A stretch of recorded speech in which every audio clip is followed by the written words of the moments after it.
Have you ever wondered why we say start a family instead of begin a family?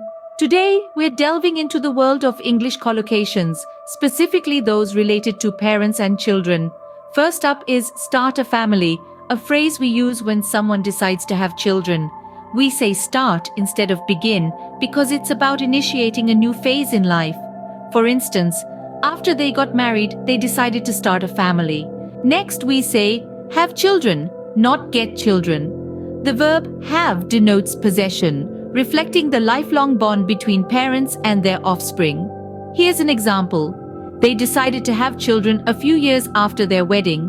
Moving on, when a woman is pregnant, we say she expects a baby, not waits for a baby.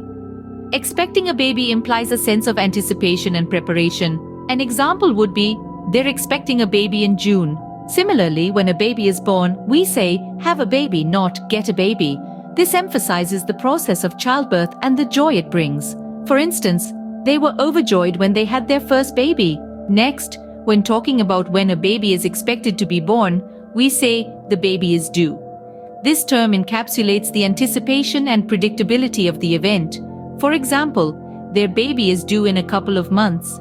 When it comes to upbringing, we say raise children or bring up a family, not lift children or pick up a family. This reflects the process of nurturing and guiding a child to maturity. An example would be, they worked hard to raise their children with good values. When a parent wants to be legally responsible for a child after a separation or divorce, they apply for custody, not ask for custody. This term reflects the legal process involved. For example, she had to apply for custody of her children after the divorce. Similarly, when a court decides which parent should be responsible for a child, it grants custody, not gives custody. This emphasizes the legal authority of the court. For instance, the court granted custody to her mother.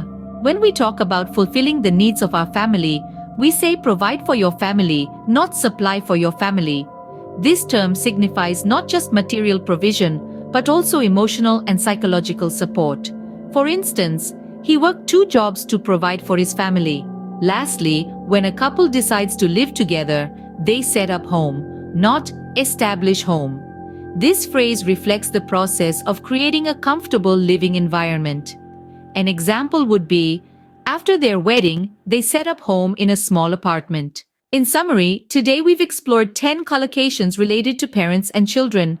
Start a family, have children, expect a baby, have a baby, the baby is due, raise or bring up children, apply for custody, grant custody, provide for your family, and set up home. Remember, using the correct collocations not only makes your English sound more natural, but also enhances your understanding of the language. Happy learning!